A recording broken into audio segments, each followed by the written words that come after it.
Hello friends, knowledge for life group में आपका स्वागत है।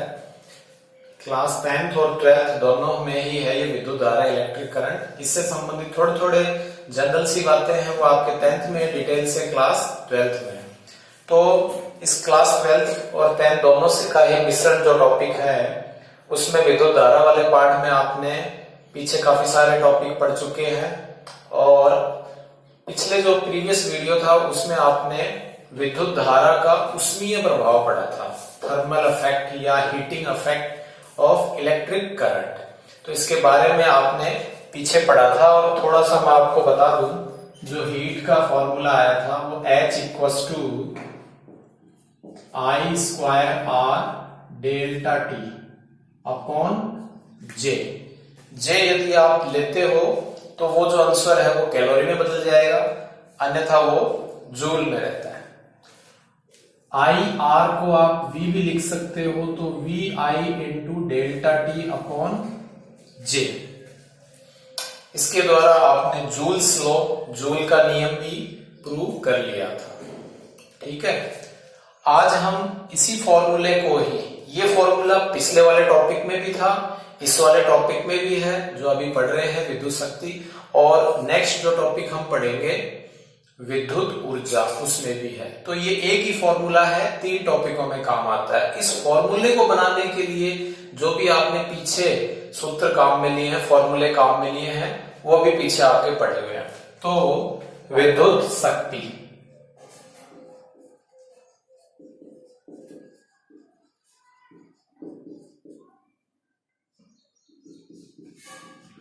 इलेक्ट्रिक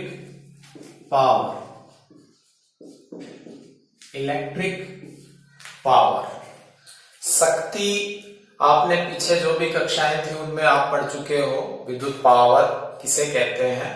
तो पावर जो द्रव्यमान से संबंधित लेते थे, मास से संबंधित कार्य करने की दर को शक्ति कहते हैं। The rate of change of work done called power. यहां इलेक्ट्रिक पावर है तो डेफिनेशन वही है, परिभाषा वही है, उसमें कोई चेंजेस नहीं है। इलेक्ट्रिक पावर, तो इलेक्ट्रिक पावर को हम क्या कहेंगे कि वही आपके कोई भी जो इलेक्ट्रिक डिवाइस है उस इलेक्ट्रिक डिवाइस में किया गया कार्य, किसके द्वारा, जो भी आवेश हैं वो आवेश गति कर रहे हैं और उन आवेश गति करने पर उस परिपथ में एक निश्चित दिशा में गति करेंगे तो वह धारा प्रवाहित हो जाएगी। ठीक है, तो सिंपल सा आपके कार्य करने की दर को विद्युत शक्ति कहते हैं। कब? जब किसी भी विद्युत परिपथ में आवेश गति करे, यानी कि विद्युत धारा का प्रवाह, इलेक्ट्रिक करंट का फ्लो। तो विद्युत शक्ति की एक सिंपल सी परिभाषा हो जाएगी, the rate of change of work done in electric device when the electric current flow in it called electric power। तो कार्य करने की दर को विद्युत शक्ति कहते हैं। कब? जब कोई भी विद्युत युक्ति है, उस विद्युत युक्ति में जब आपके आवेश गति करें और विद्युत धारा का प्रवाह हो, किसके अंदर से, उस इलेक्ट्रिक डिवाइस में से। तो इलेक्ट्रिक पावर को हम P से प्रदर्शित कर लेते हैं और P इक्वल हो जाता है आपके W/T, यानी कि कुल कार्य और बटे जितना भी आपको समय लगा, total work done upon time, या टाइम इंटरवल भी आप कह सकते हो। तो कुल वर्क, ये फॉर्मूला आपको ध्यान हो तो W/J के रूप में आता है। तो W आपके हो जाएगा I² अपॉन डेल्टा टी, और T भी लिख सकते हो या डेल्टा टी यदि आप लिखना चाहें। तो डेल्टा टी से डेल्टा टी कैंसिल हो गया, तो P इक्वल आ गया I²R। P equal I²R। I एक जगह ले लें और I को अलग से, तो ये हो जाएगा V इंटू I, ये वाला V इंटू I, यानी कि the product of electric potential and electric current called electric power. विद्युत विभवांतर और विद्युत धारा के गुणनफल को भी हम विद्युत शक्ति कहते हैं। सरल है। तो ये आपके दो डेफिनेशन हो जाएंगी। इसी प्रकार एक और बनाना चाहो तो आप बना सकते हो। You know very well I equals to V upon R। I equals to V upon R। तो इस वाले फॉर्मूले में आप मान रख लीजिए। तो P इक्वस टू यहां I V तो है और ये V अपॉन R, तो ये हो जाएगा V square upon R। V square upon R। तो ये समांतर क्रम में काम में ले लेते हैं, ये वाला फॉर्मूला श्रेणी क्रम में काम में ले लेते हैं जब आप सीरीज और पैरेलल कॉम्बिनेशन। तो एक जनरल फॉर्मूला इस तरह से बन जाएगा P equals to I square R, V into I और ये V square upon R। I और R की वैल्यू दी हुई रहे तब ये पहले वाला फॉर्मूला, V I की तो दूसरे वाला और V और R की तो तीसरे वाला फॉर्मूला हम काम में ले लेते हैं। ठीक है दोस्तों, तो ये सिंपल सा आपके इलेक्ट्रिक पावर है। इस इलेक्ट्रिक पावर की यदि हम यूनिट लिखें तो यूनिट क्या आ जाएगी? VI यानी कि वोल्ट इंटू एम्पियर या एम्पियर स्क्वायर इंटू ओम जो भी है, और आम भाषा में जनरल हम बोलचाल जनरल लैंग्वेज में हम इसको वाट कह देते हैं। क्या कह देते हैं? इलेक्ट्रिक पावर को वाट। तो ये वाट जो है बहुत छोटी आपके क्वांटिटी होती है, बहुत छोटी राशि है, बहुत छोटी यूनिट है। तो इसीलिए हम या तो किलो वाट के रूप में काम में लेंगे। किलो का मतलब 10 की पावर 3 वाट, या हम मेगावाट के रूप में काम में ले लेते हैं मेगावाट। मेगा मीन्स 10 की पावर 6 वाट के रूप में, या गीगा 10 की पावर 9, टेरा 10 की पावर 12, पीटा 10 की पावर 15 वाट के रूप में। इसी प्रकार जो आपके पावर है इसके लिए थोड़ी सी और हम बड़ी क्वांटिटी के रूप में, और ये जो आपके ट्रैक्टर के इंजन है इनको हम काम में लेते हैं, या अन्य कोई इंजन के रूप में उनकी हॉर्स पावर लेते हैं HP, हॉर्स पावर। ये एक अदर यूनिट है जिसको हम अश्व शक्ति कहते हैं। अश्व शक्ति, हॉर्स पावर, घोड़े जैसी शक्ति। घोड़ा चना खाता है, चने खा के उसकी बहुत ज्यादा ताकत बन जाती है। घोड़ा का भी बैठता नहीं, हमेशा खड़े रहते हैं, संपूर्ण पावर उसकी टांगों में रहती है। तो घोड़ा एक शक्तिशाली, काफी तेज दौड़ने वाला, तो हॉर्स पावर के रूप में माना गया। एक हॉर्स पावर होता है 746 वाट, 746 वाट। एक हॉर्स पावर को हमने इस तरह से, ये इसकी यूनिट हम और ले लेते हैं। तो ये आपके सिंपल सा इलेक्ट्रिक पावर है। आई होप क्लियर हो गया होगा। नेक्स्ट है दोस्तों विद्युत ऊर्जा। विद्युत ऊर्जा, इलेक्ट्रिक एनर्जी। इलेक्ट्रिक एनर्जी, विद्युत ऊर्जा। विद्युत ऊर्जा से क्या तात्पर्य है? यह भी सरल सा है। ठीक है, विद्युत ऊर्जा विद्युत शक्ति के रूप में ही बना सकते हैं। ये जो वर्क है, टोटल वर्क डन है, यही आपके जो भी एबिलिटी होती है, आपको वर्क करने की जो एबिलिटी है, आप जो भी जितना भी खाते हो, कोई भी हो, इंसान हो, जानवर हो, पक्षी हो, ठीक है, एनिमल हो, बर्ड्स हो, ह्यूमन बीइंग हो, वो जितने भी लोग हैं वो एनर्जी लेंगे किसी भी सोर्स से और फिर उसके द्वारा वर्क डन करते हैं। तो वर्क डन करने की जो एबिलिटी है, जो एफिशिएंसी है आपकी, वही कहलाती है एनर्जी, इलेक्ट्रिक एनर्जी। तो एनर्जी वर्क तो P इंटू डेल्टा T, ये भी एक सिंपल आपके फार्मूला हो जाएगा।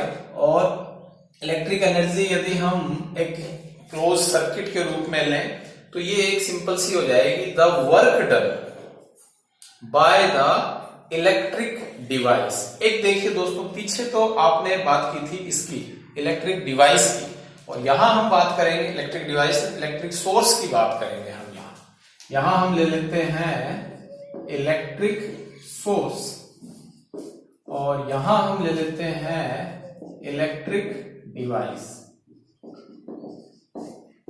थोड़ा सा टेक्निकली यदि लेना चाहे तो, अदरवाइज सिंपल सा बिना इसके भी लिख सकते हो कि आपके जो आपने पीछे लिखा था the rate of change of work done, ठीक है, called electric power when the current flow in close circuit.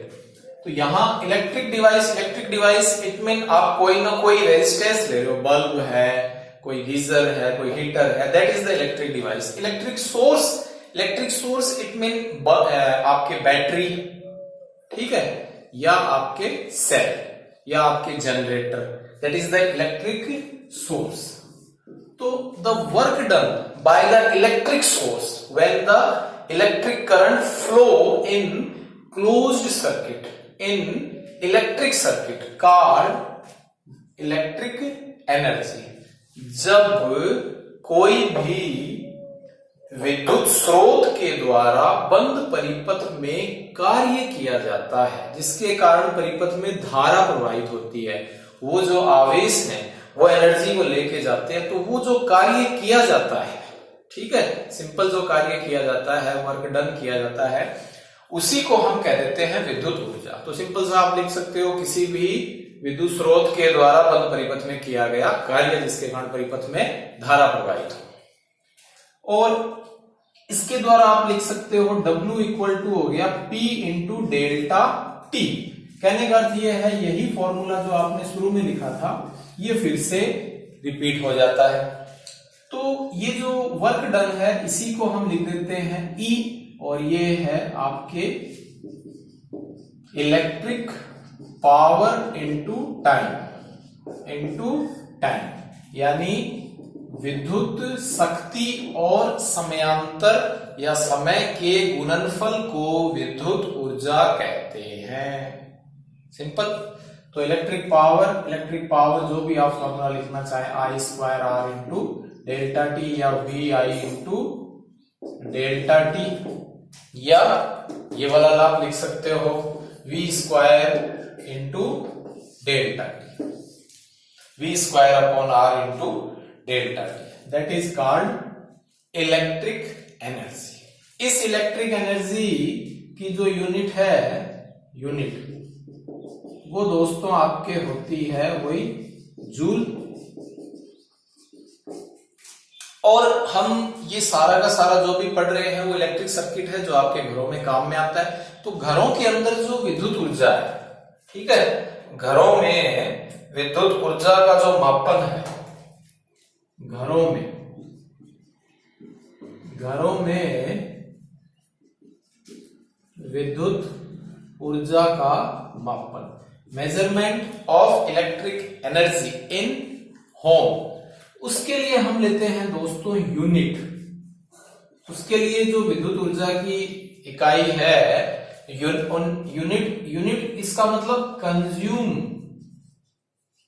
Consume of electric energy, कि विद्युत ऊर्जा का कितना खपत हुआ है, विद्युत ऊर्जा का कितना डिके हुआ है या कितना एक्सपेंडिचर हुआ है, कितना क्षय हुआ है या कितना व्यय हुआ है, that is the electric energy. वो होता है दोस्तों 1 kWh, वो होता है 1 kWh। kWh से क्या तात्पर्य है, व्हाट इज द इंटरफेरेंस, आप इससे क्या समझते हो, इसकी व्याख्या कैसे करेंगे। kWh, k 1 unit equals to k mean kilo, और W मीन वाट, शक्ति, और H यानी आवर, H यानी हो जाएगा और, यानी 1000 वाट का बल्ब, किलो मतलब 1000, तो 1000 वाट का बल्ब 1 घंटे जलाएं तो कितनी यूनिट आती है दोस्तों, 1 यूनिट आती है। मतलब कहने का अर्थ ये है कि कितने भी आप इलेक्ट्रिक अप्लायंस यूज में ले, उन सारों को मिलकर यदि 1000 वाट बन जाता है और 1 घंटे वो सारे के सारे एनर्जी को कंज्यूम करते हैं, तो वो 1 यूनिट आपके मेजर की जाती है। इसको हम यदि जूल की फॉर्म में लें, joule it mean P into delta T, P यानी वाट और ये डेल्टा टी यानी हम टाइम सेकंड की फॉर्म में ले लेते हैं। तो ये एमकेएस सिस्टम में हम यूज में लेंगे, तो इसको हम सॉल्व करें तो 10 की पावर 3 वाट और आवर को यदि हम समय में चेंज सेकंड में चेंज करें तो ये हो जाएगा 3600 सेकंड। तो 36 इंटू 10 की पावर 3 और ये 10 की पावर 2, तो 10 की पावर 2 और 3 10 की पावर 5 और वाट इंटू सेकंड हो जाता है जूल।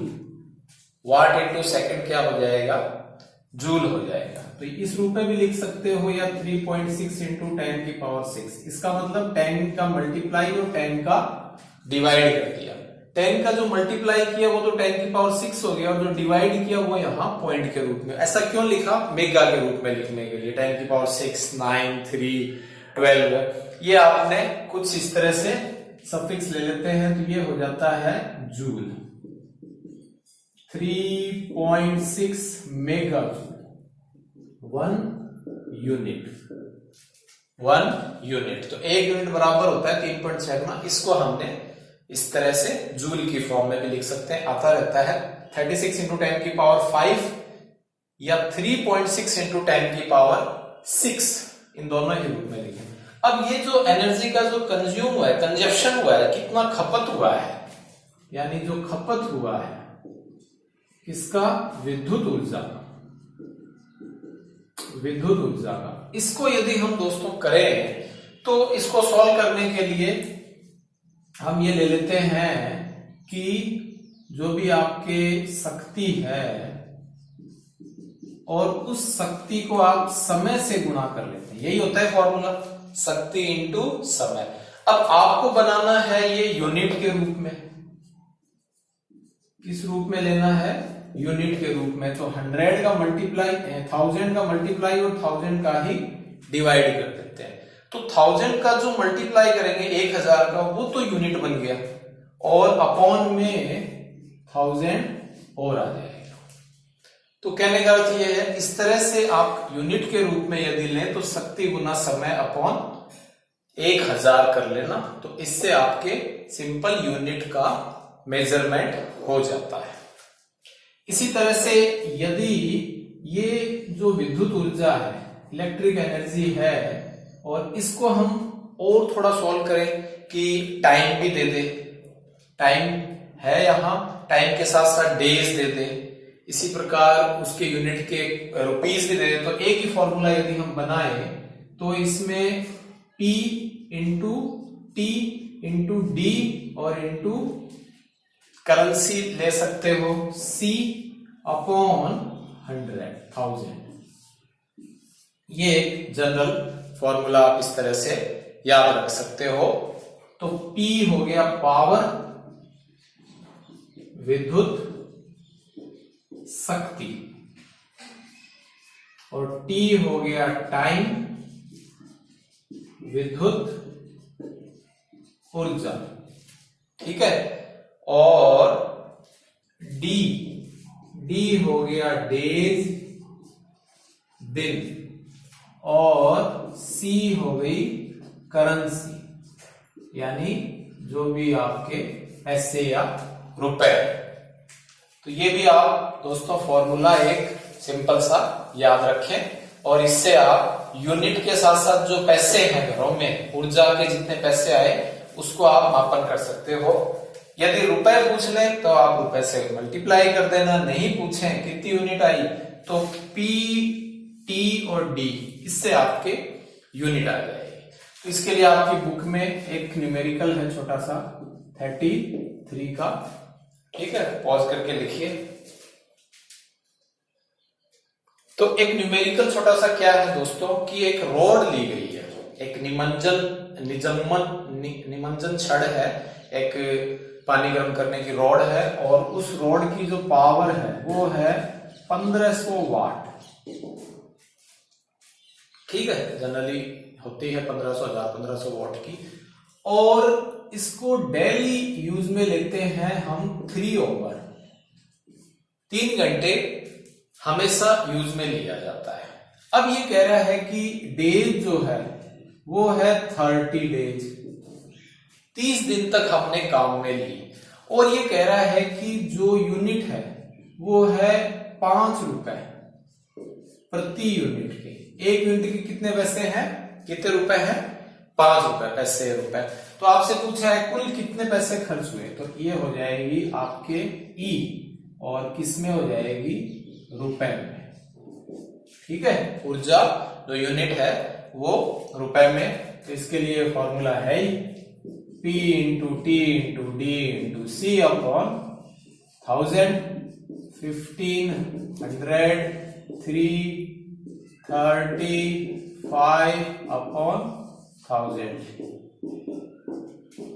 तो 45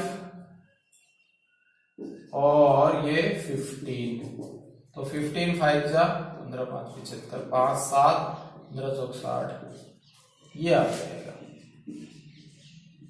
रुपीज में 675 रुपीज, 675 रुपीज। तो आई होप समझ में आ गया होगा। तो इस तरह से ये आपके धारा का उष्मीय प्रभाव, thermal effect of electric current, आपके यहाँ फिनिश हो जाता है। ये छोटा सा न्यूमेरिकल था, एग्जाम्पल आपके बुक में दे रखे हैं, उनको आप कोशिश करें, नहीं आए तो कमेंट करके बताएं।